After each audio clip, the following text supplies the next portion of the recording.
Updog Sports Talk. My name is Matt Miller, and joining me today is a familiar face. But no, it's not Justin's face. We got Tony. What's going on, Tony? Hey, doing good, Matt. Appreciate you Um, guys having me on.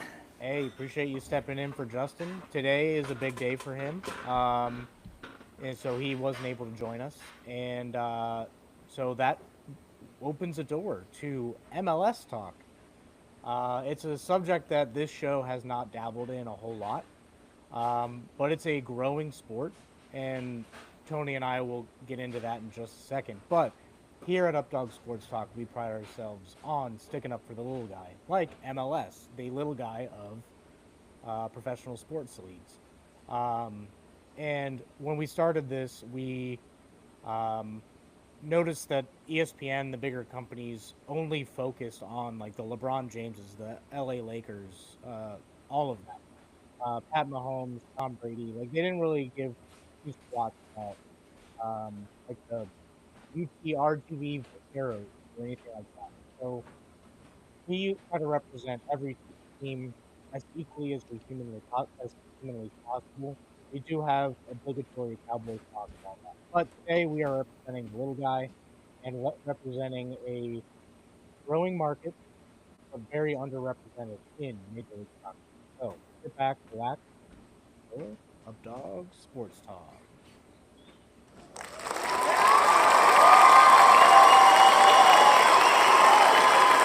Giving me a soundboard is terrible.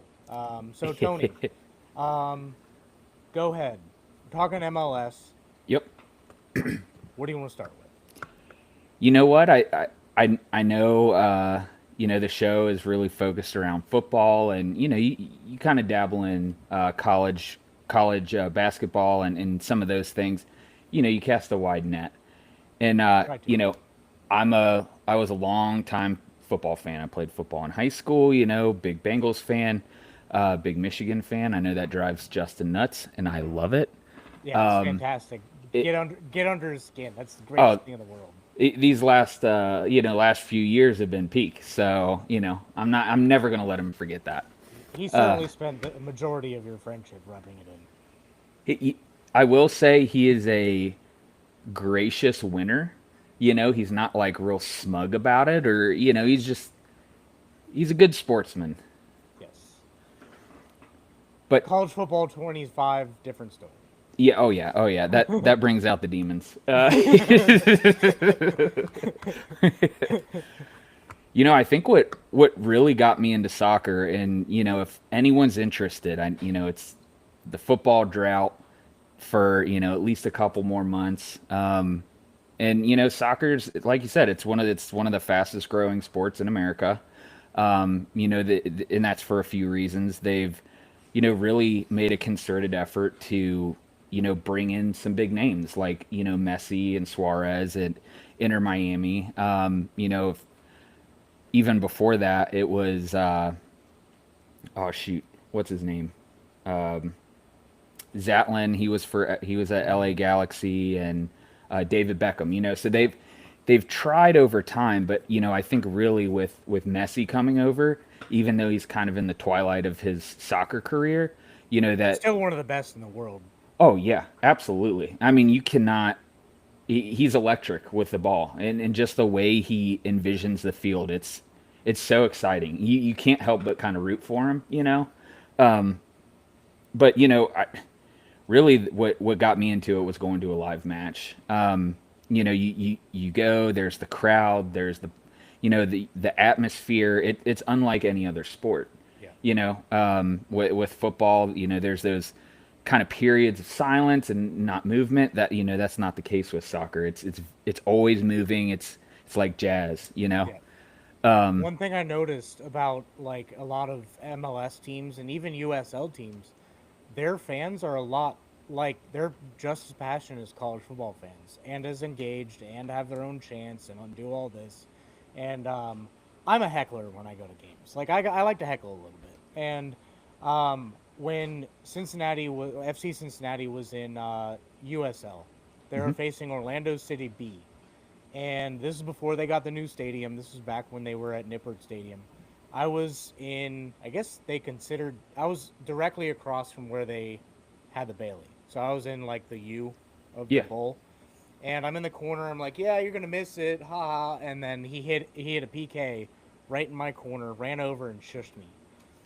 And yeah, and then the next time I sat like 10 rows up with my wife's boss at an FC game. They're in MLS now. They're playing Inter Miami pre-Messi.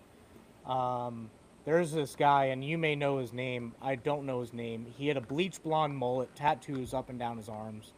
I think he was a right mid, um, but he stayed on the same side of the field the whole time. So I guess they switched to him to left mid at halftime. And every time he ran past, I'm like, mullet! Every time. Yeah, I yelled it so much that a few other people started joining it. My wife's boss had a kick with it, but he was dying laughing. Well, in the 90th minute, there was like they added 2 minutes. He hit the game-winning goal. So I'm no longer allowed to go in that C game, and I have to be quiet. So if that's anything like you, stay away from that Cincinnati. Go to some other. Or not. It You know, So, it's funny you mentioned that. I'm a season ticket holder for FC Cincinnati. We're next to the Bailey, but we're kind of in the bend, yeah. like you were at, and it's such a good spot because you can see the whole field. You know, there's no one in the way, but we have the a pretty good view of like the wife and player section. So we get to see the players' wives here and there. But there's this guy that's kind of seated along the sidelines every week, and he's always up there when they're taking corner kicks. Giving them the business, and I called him the warden. Because that's what he's doing. He's locking down that side of the field. So it's it's it's a fun atmosphere, and Oh you yeah. really don't, other than college football, I don't know that you're going to find a better, you know, holistic experience where, the vibes are high. It heightens your emotion. You're excited. Yeah, Play and well. that's what makes it special. Playoff basketball, you could say, can That's match true. it. I've been to a Pacers game, not in the playoffs, but like while they were in the thick of it, and it was electric. Still not quite MLS style. So, for those of you who are joining us and are looking for a sport to follow, and your team's no longer in the NBA, maybe you don't like the small market NBA finals. Maybe you aren't a big fan of the pace of baseball.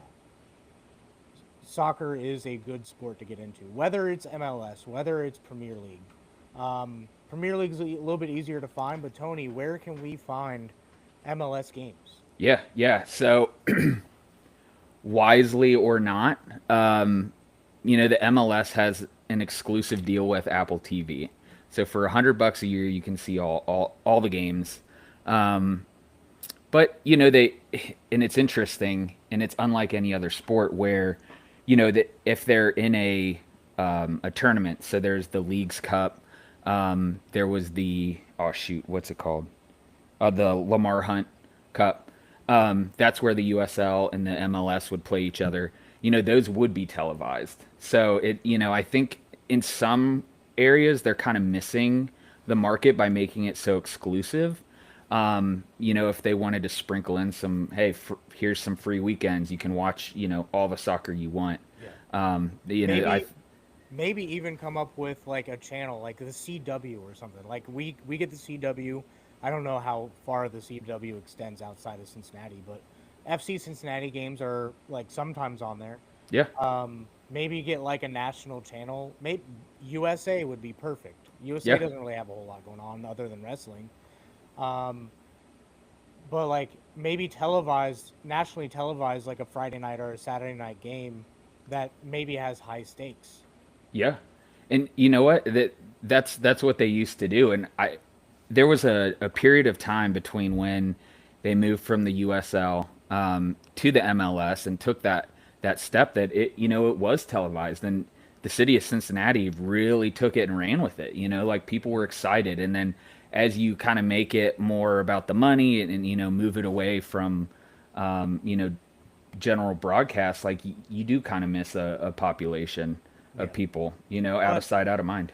I will say I do enjoy them being in one spot more than the NFL has. It does have regularly scheduled games, but then they find Peacock or Amazon or whatever, and then all of a sudden don't know what you're watching, like where to watch or what to do, and then like Peacock does okay, but then like it can break down pretty easily, so then you start missing some plays here and there.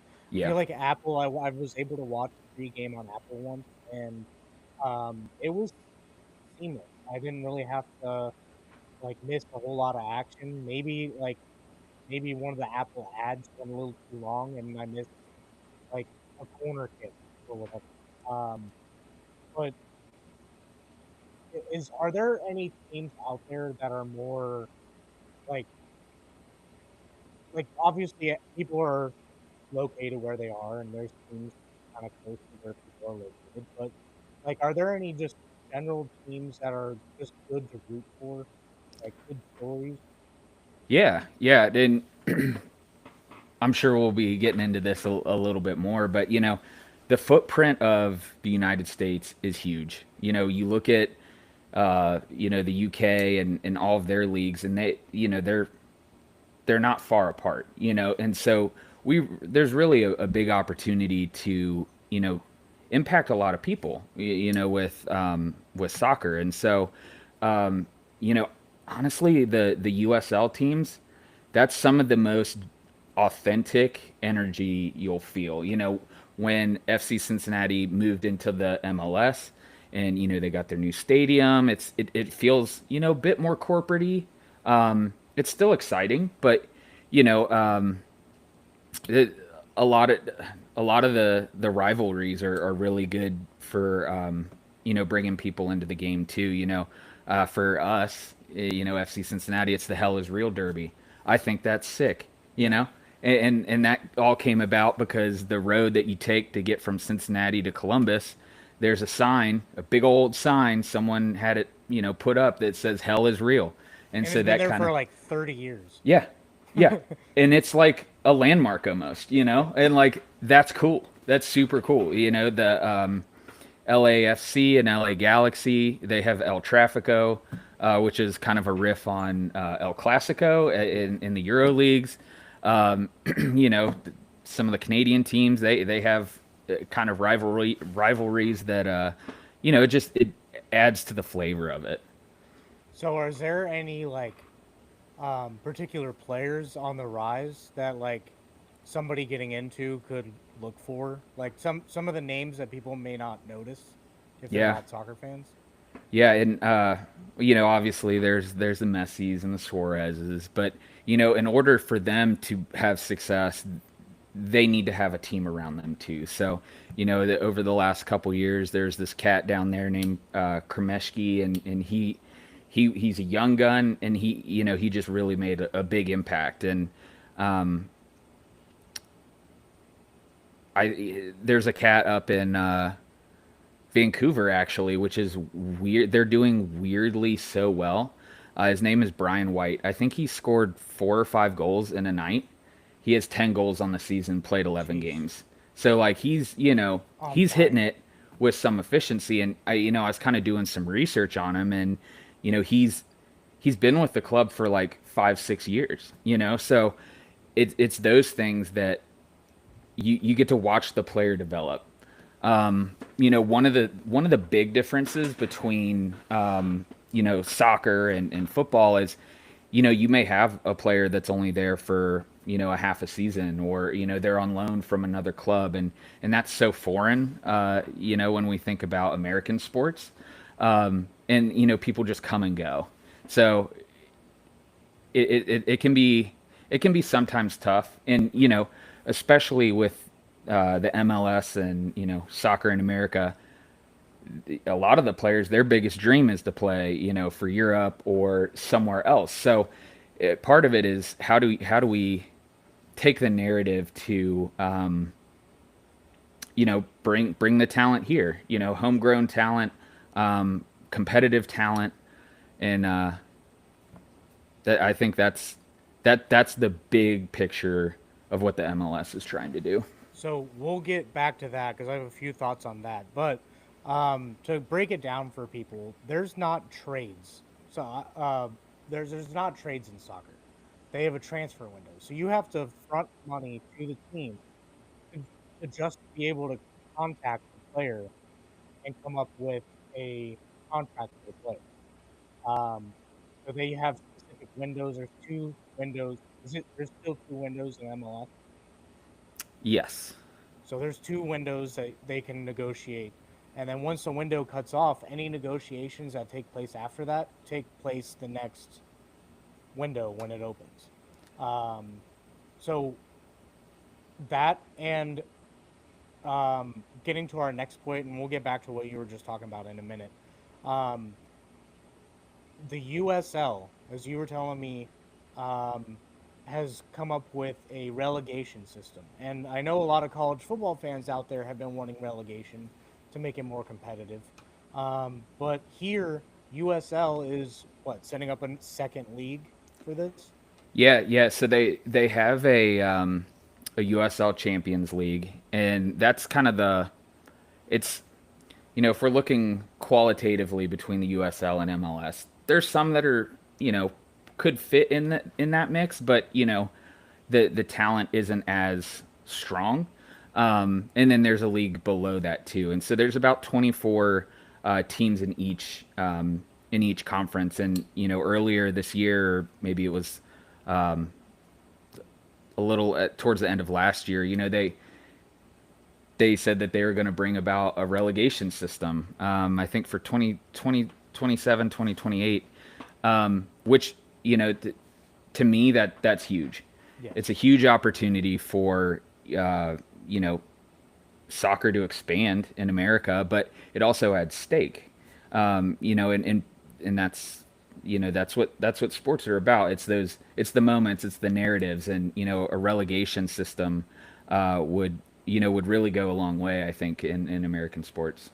Yeah, I think like here in Cincinnati, there's a city north of us called Dayton, and a lot of you know Dayton from playing basketball or John Gruden or whatever. Um, if they were to set up a soccer team and let's say they get into USL League One and work their way up, I think that would be a cool story to, like, if MLS were to come up with a partnership and have a relegation system between those two leagues. Um, to where like if Dayton work their way up, they can get into the MLS, and then like all of a sudden now you have another rivalry. I-70 rivalry could be the name for the for Columbus Crew and whatever Dayton's team would be named, or like 75 rivalry or whatever you want to call it, the corridor rivalry or whatever. So then now you have like a trifecta rivalry, and then you start adding in teams. I think that would be fantastic. Um, I told you we would come back to what you're saying, but my ADHD just threw it out the window and said, "You know what? We're talking about something now." That's okay, because I'm the same way, dude. We're on an adventure. Yeah, this show may never end. Yeah. So I know it's not on our docket that we brought up, but like, do you think the All-Star game is needed? Like, I know MLS tries to compete with the other American sports with like an All-Star game. So do you think that would necessarily be needed, or do you think it would be better just to get rid of it and then just bring in the relegation system so there's more attractiveness?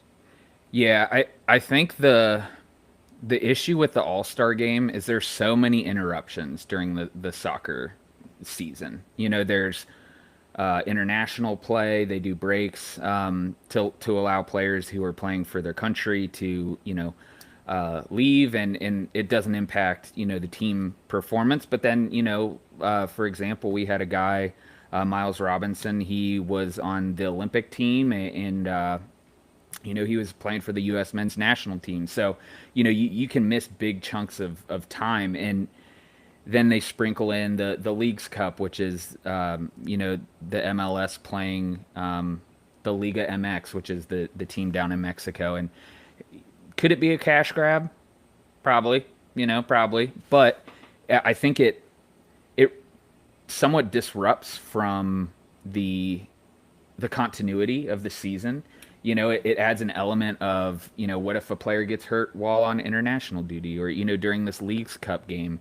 For a while, the MLS and USL were a part of the Lamar Hunt Cup, and that was like a, David and Goliath Cup. And a lot of the MLS teams would play their, some of their younger talent, or, they wouldn't bring on their stars until, the quarterfinals, and so I think the All Star game kind of gets a similar rap where it pulls the players out, it adds to the fatigue, but it's also an honor, like to be the best in the country. That's a huge honor. I know a few years back they did a game. It was the best in the MLS against Arsenal from the Premier League. Yeah. They were in like the prime of their season, and anytime you have a cohesive team playing even the best of the best, that cohesion and like connection is going to show up. It's going to count for something. So it was a slaughter. I think it was like 7-1. So I don't know that we need to do that, but it was cool. I guess if you're an Arsenal fan, you could see some of the best that we have, and see what Arsenal has. Well, before we get to our next point, do you think that like MLS should come up with some type of partnership in England where like maybe there's like a cup that they play, like they meet up in like Toronto or just one location, and then it's just like the top teams or whatever teams are invited to this cup, and they just play through this cup real quick and then go back to their leagues. Like, do you Yeah, think like how the Champions League is all of Europe? Like, do you think that would work for MLS to try to do? I think it could. They have something, and it's not exactly that, but it's called the Club World Cup, and it's so if FC Cincinnati won the MLS, they won it all. They could be up against the Liverpools, or whichever club, and so it's basically a World Cup, but rather than a country, it's a club. And so, there is an opportunity for them to play each other there. But, I think I don't know if we're ready for that yet, just based on the talent discrepancy. I think with time that would be a great, a great model to try to emulate, but then also, it would be a kind of a known rival, and then excitement of a smaller, less popular sport in America to, you know. Well, I know I threw you for a couple of loops there, so we'll get into stuff that we actually did plan on talking about. So, Philly is on fire right now. Their goal difference is vastly different than everybody else in the league. So, are they running away with it right now? Like, how's everything shaping up? It, it was so Philly traded one of their kind of not star players, but he was kind of a lion killer. His name is Daniel Gazdog, and you know, we played them, and it was like 4-0. It was a slaughter, and ever since they've just been rising. A goal differential of 14, that's huge. So for those that may not know, the league table is based on points. You get 3 points if you win, 1 point if you draw, 0 points if you lose. And then kind of the tiebreaker is the goal differential. So, the other team that I'm looking at and kind of scratching my head about is Vancouver, because they were not like that last year, and they just came on so strong. They've won, they've almost been undefeated. They've lost one game, but they have a 18 plus differential, and that's where that Brian White plays for. So, it's a long season. Temper expectations. This whole thing could flip on its head at any time. But we're seeing the usuals. Philly, they have a really strong development program and academy, one of the best in the country, I think. FC Cincinnati, not to toot our horn, but Mhm. they're They doing got a pretty good. good they got a good complex for the B squad. Yeah, yeah. We had the Columbus Crew. You can never ever count them out. No. Um, They're like the the Pittsburgh Steelers of MLS. Like yeah, not just because of the colors, but like they're just always there. yeah, they're there. They're in the coach that they have, Wilfred Nancy. He's a cold dude, and he's got them, zinging. So I could, as much as I hate to say it, I could see them, you know, taking another run at the Supporters Shield, Mm. or even winning the cup. It's just so funny how like I'm rooting for the MLS, but it's still pretty fragile for like keeping these teams where they're at. Like you're gonna keep like the who's a New York team, the New York Red Bulls that have been around for a while. They're probably gonna stay. Philly Union is gonna stay, but like a couple years ago, it was rumored that Columbus Crew were gonna move to make Austin FC, Yeah, and then all of a sudden they beat FC Cincinnati to win the Shield. So it's um, like that's how quickly things can change, not just on the table for like the standings, but also like where teams are located. yeah, yeah, and that I will forever give them grief for that. That they were fixing to pack up shop and move out. That's not good. It's not good fan base, and they were even mad about it. It was kind of a an owner's decision. You mentioned these. So like San Diego FC, this is the first year that they're in the MLS. To have 30 points is insane. When FC Cincinnati took the jump from USL to MLS, we They would have been relegated. yeah, yeah, we were the bottom of the barrel for 3 years. And in soccer, the last team, or the last place team, gets what they call the wooden spoon. We got that damn spoon 3 times. And so, St. Louis City SC, they came on the scene. I want to say it was 2023 was their first season. Started out the gate on fire. They were one of the top clubs. And then I think maybe it's similar to quarterbacks in the NFL, where it takes a season to really get acclimated and diagnose where their weaknesses are to exploit from a defensive perspective. So, Well, maybe some of it goes into the transfer window. I mean, sometimes they may get someone who just lights the world on fire, like the Vancouver with what Brian White is his name. yeah, Like, who knows? Maybe in a couple years, some team approaches them and wants to give them $14 million just to talk to the kid. Now they have $14 million in their pocket that they can either pay the rest of the team with or go out and get another star.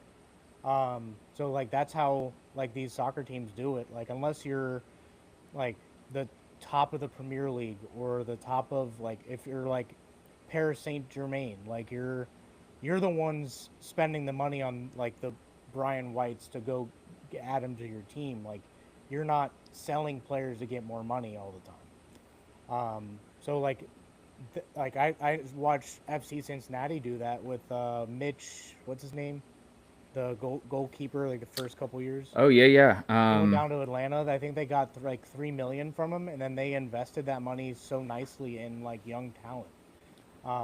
So like just the whole system that the MLS, not just MLS, but all of soccer has, I think is far superior to all other like over all other sports. I would agree. It's interesting, and one of the things that's interesting about the contracts and how those work is, in the NFL, there's always that one-upsmanship of like, okay, I want to be the highest paid quarterback, I want to be the highest paid wide receiver, and then it just keeps climbing. In the MLS and in soccer in general, they only release salaries once a year, so that kind of tamps down how wild the market can get on any one player. Yeah. And so I think that's, yeah, I think that's pretty cool. I in my day job, I'm a compensation analyst, so I kind of Numbers, resonate with everything. that a little bit. That makes sense to me. um, So, like, looking at the table here, are there any teams mid-pack in either the East or the West that you would feel that could make a run later this year? Yeah, I think the Eastern Conference, those top six are probably going to be the ones that finish on the higher end. Atlanta is one of those teams that invested a boatload of money and they haven't seen it pay off. The Western Conference and the way they're set up, we only play them, maybe 5 6 teams a year, and the rest are two games each within your conference. So it's sometimes hard to keep track of them. LAFC, they're one of the big ones.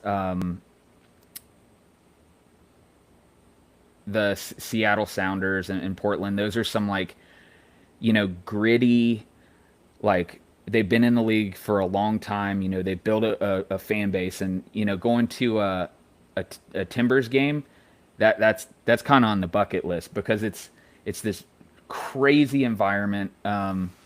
So that's a side note though. uh, Bucket the list item. yeah, the one that I'm most surprised about is LA Galaxy. What in the world is happening there? Yeah, They've won one game all season. One. for people who are new to MLS, that would be like if you're a Premier League person, um, LA Galaxy having one win would be like if like Manchester City would be one win, or like if like the Dallas Cowboys spent millions of dollars and then or billions of dollars on their roster, and then all of a sudden they're one win. This is crazy. And they're obviously considered a large market, but they've had their corner on the league for years and years because they draw in all this top talent, and so to see them at the bottom it's wild. Yeah. Um, do you remember the? I think he was a attack mid for the Sounders. Remember his name years ago? Maybe he was a striker. I think I know who you're talking about, I think his but name is Landon Donovan. what a great segue that Yeah. was. Um. Uh. Did you hear about the beef going on? you know, it's one of those things. You see these players, you know how much they're given to the game. You see the media, kind of criticizing. It's a complex topic, but it's if you had a drama alert button, that'd be the one. So this was in response. I think I have another window. Let me get the original. Uh, there it is. So this is what Landon Donovan, who is now the manager of the U.S. men's national team, this is what he had to say about it. This was like a subtweet. This wasn't even attacking someone personally. This was in the media talking about his own player. Um, like you guys can read it, but I can read it out loud. This is what it means to represent your country. If you don't want to take this as a professional soccer player and someone who gets the opportunity to wear that jersey and take it seriously and responsibly, then don't come in. Ronaldo's 40 years old. He played a long ass season. He's tired. He's out there grinding, and he hurt himself in the process.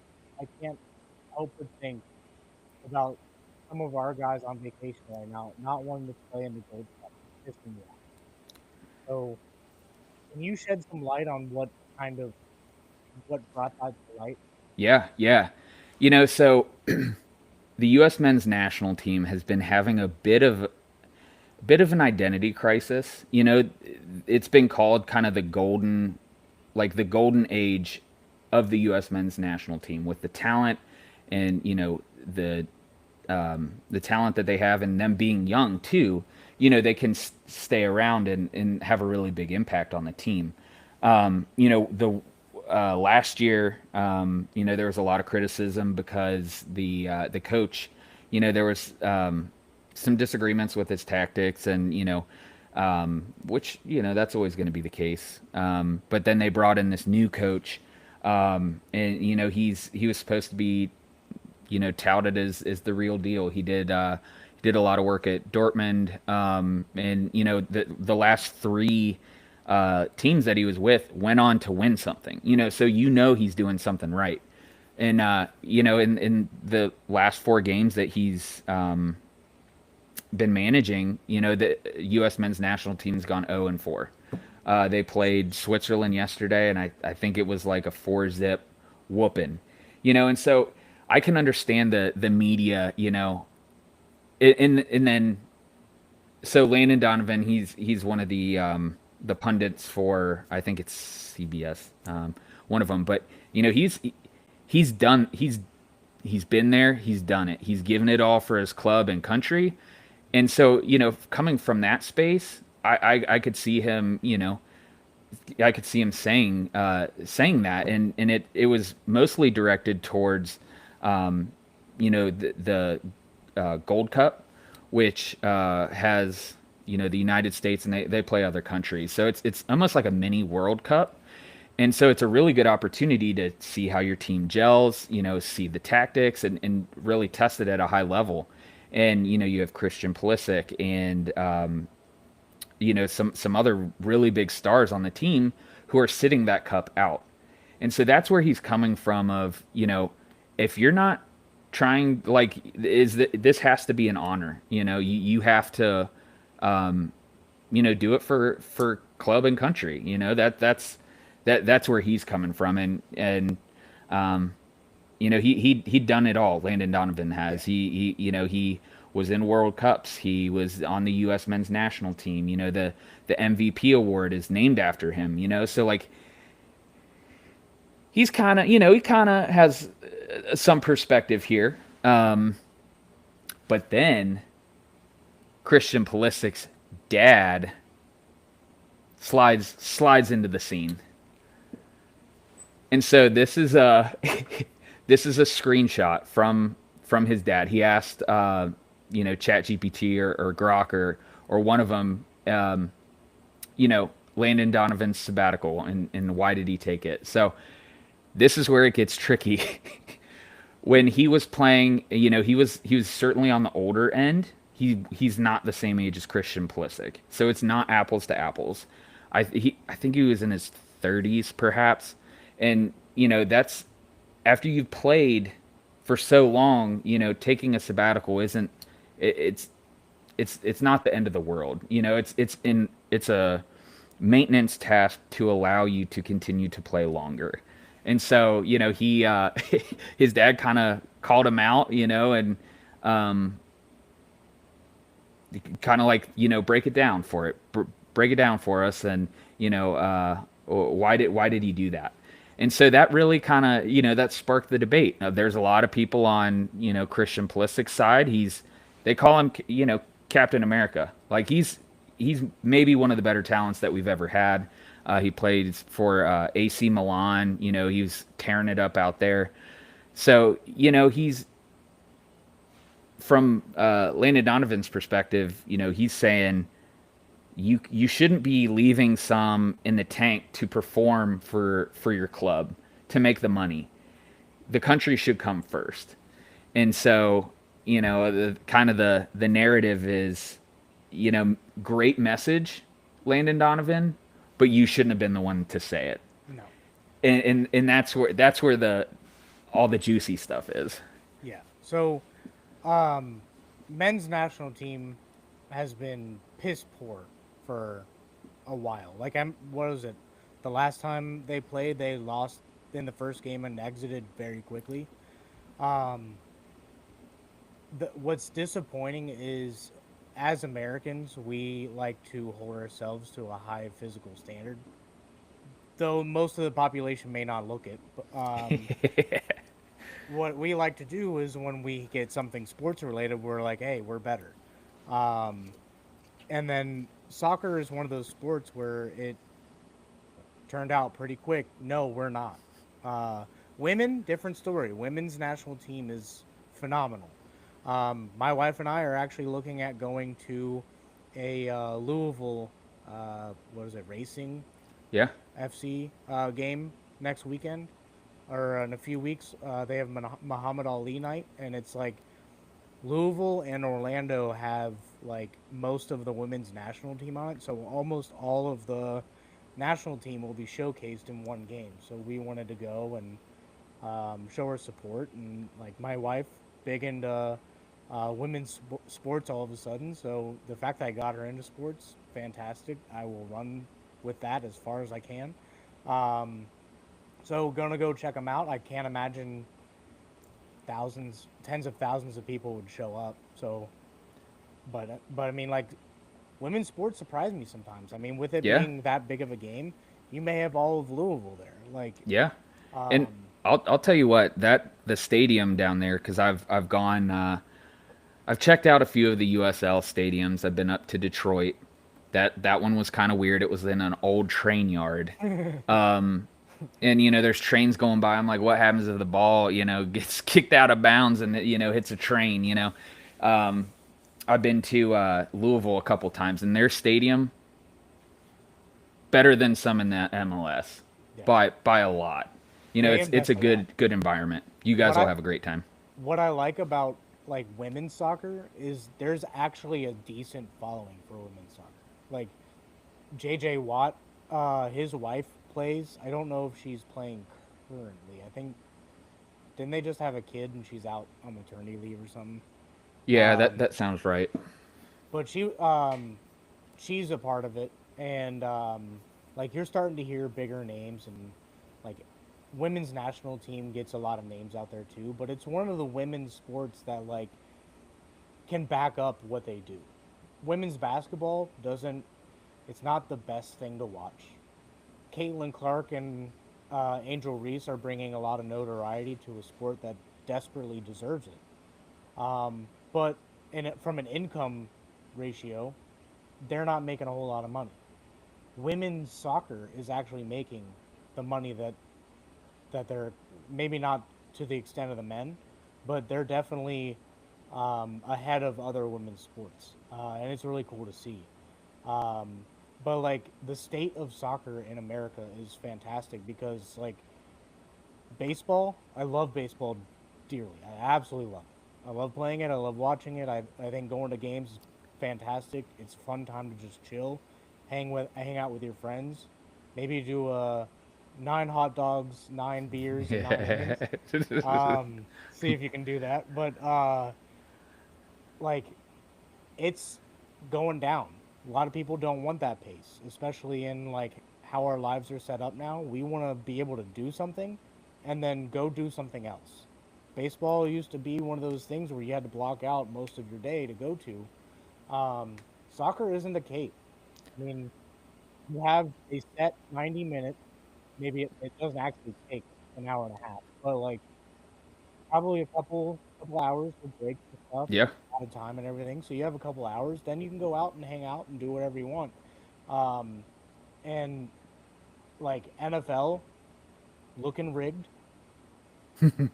college football kind of starting to separate two top tier leagues, conferences. Um, MLS just seems like it's more pure. There's a lot of drama there that doesn't get talked about. Sometimes it rears its head in the national media, but like unless you're in on it, you don't really notice the MLS drama. And like if you were to just type in MLS drama today, I bet you there's a ton out there that we haven't even touched on. I got some drama for you. Oh, what's that? So, Captain Lucho Acosta, he was he's like 5'2", the little magician. He was a wizard with the ball. And he gave FC Cincinnati some of the best years of the in club history. He really he was everything Cincinnati needed him to be and more. And so, you know, FC Cincinnati exited the playoffs very early last year, and he was frustrated. And he says, this may be the last last game I played for Cincinnati, and that took so many people by surprise. And Because then, there was no indication of this leading up. Everyone yeah, thought he was going to be like they were going to put statues outside the stadium. Like people thought he was going to be there for his like maybe not entire career, but definitely a lengthy stretch. yeah, he was truly a hero. He led them to the Supporters Shield, which is, that's when you make it through the whole season and you have the most points. That is extremely difficult to accomplish, and so there was a lot of things that went on with his departure, but he wanted to get shopped out to Argentina, where he's originally from. There's some disagreements with the club. He basically forced his way out, and in the 11th hour, we kind of moved him over to FC Dallas. So FC Dallas came into TQL Stadium.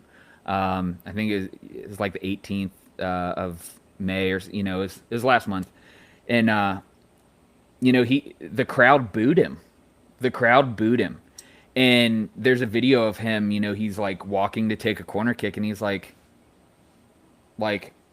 okay, I've done all this for the city. I think I've earned that. And one of the questions leading up to the game is how will TQL respond to him being back? And so many fans felt betrayed by him, because he forced his way out. It wasn't that he left, and that doesn't necessarily tarnish his legacy, but the way in which he left certainly put a bad taste in people's mouth. You know what that reminds me of? When Paul George and the Pacers had just taken LeBron to Game 7 of the Eastern Conference Finals and lost again for like the third straight year. And then all of a sudden, like a year or two later, Paul George is like, hey, I don't want to be in Indy anymore. This place sucks. I don't want to be here. Get me out of here. So Indy lost all their trade value. And it wasn't like a behind closed doors, like, hey, look, guys, I can't do it here anymore. He went to the media. So, like, Acosta coming out to say that is a lot like the Paul George thing. So it rubbed a lot, because fans are very passionate about their team. When it comes to fandom, you don't really care about the player. You care about what the player is doing for your club. Yeah, yeah. Which is unfortunate because, I mean, that can blur some lines of morality and whatever. Yeah. But, like, I don't see any problem with booing Acosta, but you also have to remember what he did for this club. Has he been the same level with FC Dallas? No, the last time I checked, he had more yellow cards than he had goal contributions, Sheesh. which is, and I was having this discussion with my friend, once we shipped Acosta out, we brought in a guy from Portland. What's his name, dude? Why am I blanking on his name? I know. I was about to ask you about him. Yeah, Evander. Yes. He's replaced him, but not in the same way, and just after watching Acosta play and how he moved, and he was one of those players that as the game got more and more intense, he would rise to that level of, and he'd pull out some magic, and so we were kind of discussing, the impact that he has on, the team as a whole compared to Evander. I wouldn't want to get rid of Evander. He's been great. He's also a bit of a wizard. He's younger. But it's one of those things of, how much role does one player have on your team? And from a risk perspective, you don't want to put all your eggs in one basket, so I think we kind of over relied on him, and then we got burnt by it when he left. Yes. Because, I mean, like, if he would have stayed, we would have had to pay him a lot of money. Yeah. Which probably would have been taken from the defensive side. So then you have center backs more than likely getting either less money or shipped out because now we can't afford them. So, I mean, ultimately, probably best for the club. But watching him play was literally, like, a lot of people say, oh, you're just a fanboy. But literally watching him play for FC Cincinnati was like watching, like, a Ken Griffey Jr. or someone play. Like, it was that exciting.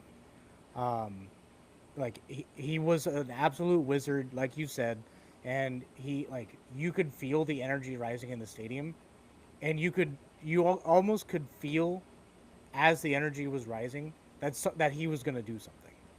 Like you were like, okay, here it comes. This is his time. You can feel it now. So like it sucks that FC Cincinnati doesn't have that like expectation. Like my Inter Miami has Messi. The expectation is Messi's going to save them Yep. if something happens.